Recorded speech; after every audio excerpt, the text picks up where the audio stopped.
Hello managers, I know many of you have started many careers on this FM and on previous FMs, and maybe after the first 2 or 3 games you thought, what could I have done better in order to get better results in those first games. So today I will show you how you can prepare your pre-season perfectly in order to get results straight away and win games as soon as the season starts.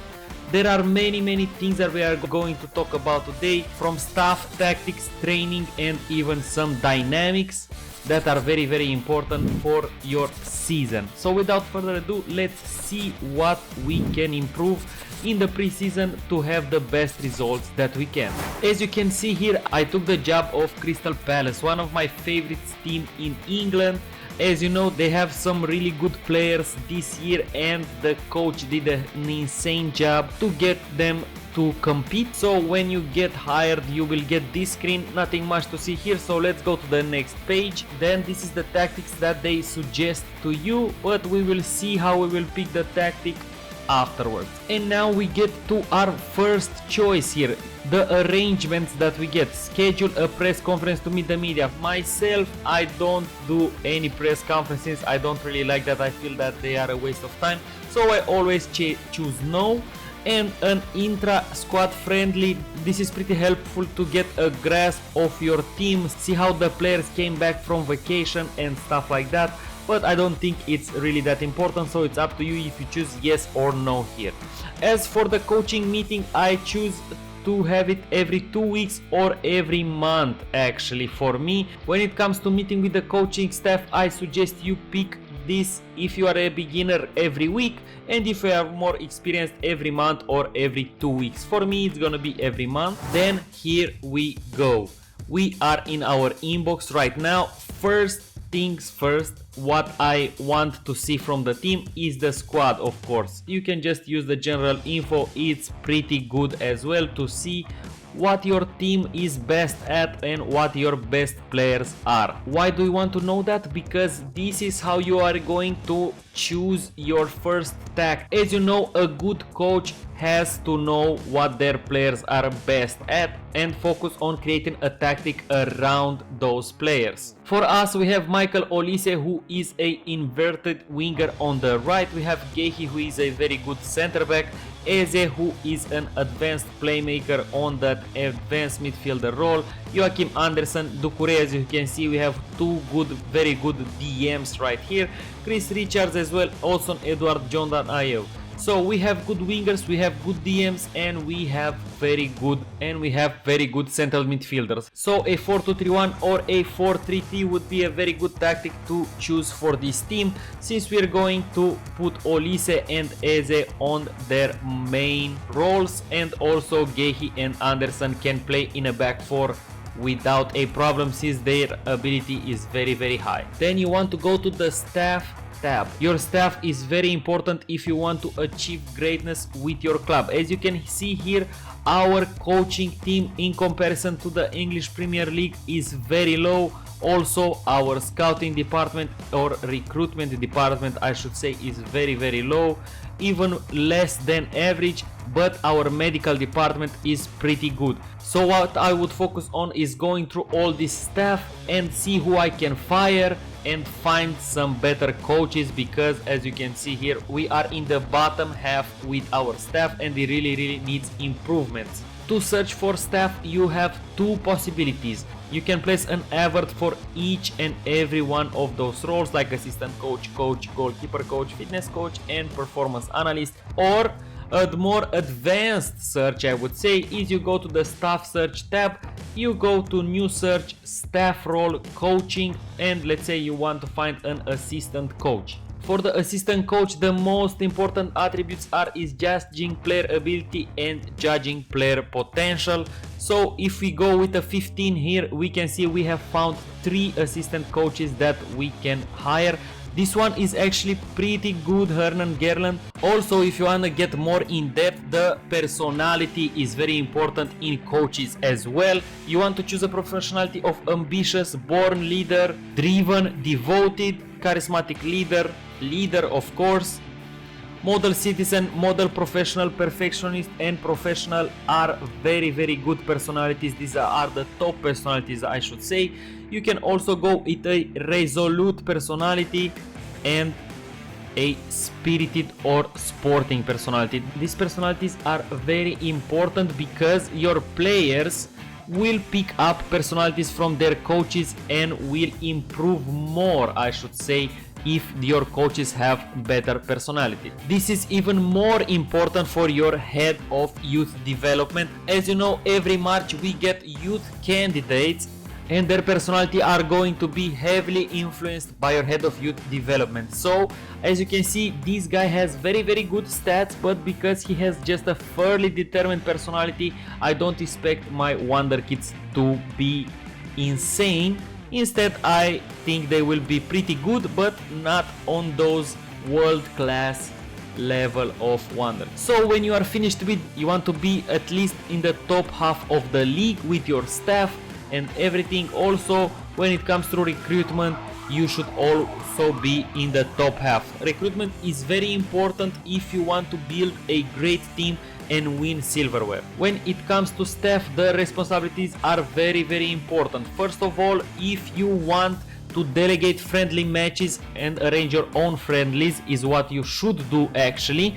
You should uncheck this and delegate this to your assistant coach so he will lead friendlies. Maybe I don't find any benefits in doing friendlies, so delegating them should be a no problem. Then you have to hit the confirm tab always when you do a change in the responsibilities tab. Another thing that I choose is I delegate every media coverage and stuff like that to my assistant coach as well. As I said before, I don't like to take press conferences and stuff like that. I just feel that it's a waste of, so my assistant coach is going to take care of that. Also, another tip that I can give you when it comes to staff is to hire a very good technical director. As you can see here, I don't have a technical director at the team, but let's say the general manager Dougie Friedman is going to be my technical director for the time. So what I mean is, when you go to responsibilities to staff here, you can set all the staff recruitments to the technical director or general manager, depending on who is better. It's very important that he has good negotiating and good judging staff ability. As you can see here, if I check the technical director role, he needs to have judging staff ability and negotiating. So this guy is not very good, but you should find a technical director with at least staff ability 15 and negotiating 15, and also a very good personality, so that he will hire you the best coaches out there. And that will save you a lot of time, guys. That will save you so much time, and in like 2 years you're gonna have the best staff in the country. I can assure you of that. When you get your technical director, how do you delegate him to hire your staff? You have to go here to responsibilities, staff, and then first team staff recruitment. Set all to staff member. We're gonna use Dougie for now. So you set Dougie to first team, you set Dougie to second team staff, the under 21s. As you know, very important to have good coaches for the under 21s, under 18s, and that's it. And as for the coaching courses, Dougie is gonna take care of that as well. So we hit confirm here, and now our technical director will hire the best staff that is on the market. Another very important responsibility is scouting, guys. You should always take control of assigning scouts. You should always take control of assigning scouts. This is one of the most important things to build a great team. Scouting and the recruitment department is very important. Now you might ask, how do I create recruitment focuses? This step might feel a bit overwhelming for you, but trust me, it is not. The most important thing is that you scout for first team players, out of contract players, and wonder kids. And also, depending on your database that you set up, you should also scout players from other continents. Let's say now I'm playing with Crystal Palace. I'm going to focus mainly on Europe because I'm not one of those like top teams that can really have a big scouting budget and go for players in, let's say, South America or Africa. But I'm just gonna give you a few examples of how you should set up your recruitment focuses. When it comes to recruitment focuses, I'm going to show you the 3 most important recruitment focuses that I use all the time. Let's do one called Wonder Kids, for example. We're gonna go with a minimum current ability of half a star and potential ability with 3.5 stars. Ages that we're gonna choose are between 15 and 20. Then the continent is going to be Europe, and we want an ongoing priority, so every year we will find more and more Wonder Kids. That's one. And another very important one is 1 year left of contract. This is very important. When you find players like this, you want them to be very good for your team, of course. So we're gonna do the minimum current ability of 2.5 stars and 2.5 star potential. This is not important. We also want to set this on ongoing, and on further details here you go to contract status and you go to expiring 1 year, and then you hit confirm, and now you have 2 recruitment focuses. Also you can choose from there and choose, like, I don't know, players from Brazil, players from Argentina, players from Africa if you have the database from Africa or Asia or stuff like that. It's very important that you have filled all of the scouts positions that you have, so you can scout many players and find very good players for your teams to improve. It's a very crucial step, this. So set up your recruitment team as fast as possible and send them on recruitment focuses. So that's it with recruitment. Let's go a bit to the dev center. The youngsters in a team are a very important part also if you want to make some money and transfer better players, or maybe you want to develop them to world-class players yourself. So let's take the example of Raksaki here, the winger that we have. This guy is a pretty good winger, I should say, but as you can see here, he is just a leading Skybet championship player, so you should always try to loan these players out. One tip that I can give you: after 18, the most important thing for the players is to have game time.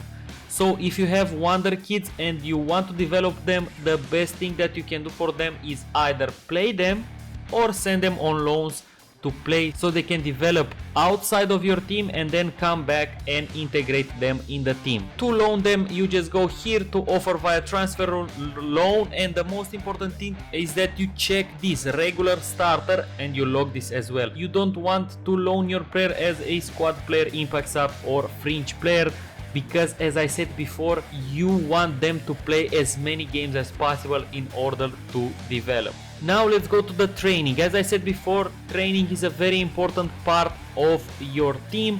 So first of all, you want to go to the rest tab and choose here no pitch or gym work and then double intensity.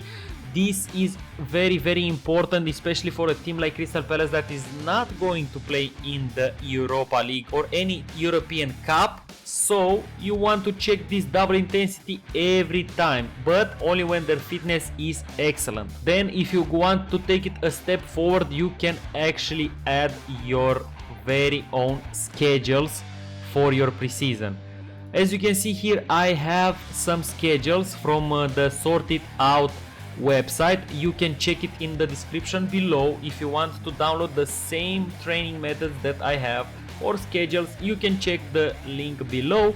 You just go here, open this, and from this folder the only thing that I use are the preseason trainings. So you just click on the preseason training, click load, confirm, and don't forget to save. Then you go into the calendar, and for every week you have to change it. You go custom schedules and you choose this training as well. If you want to get even more advanced, you can cancel all the friendlies that you have and arrange new ones. From what you can see here, I already have some friendlies and I'm actually very happy with them, because always in the preseason you should choose to put your friendlies on a Saturday. It's very important. that you train the whole week and then you have friendlies on Saturday. You don't want to have 2 games a week like we have here, because players will have an increased chance of injury in the preseason. So 1 game a week on the Saturday, that should be the best thing.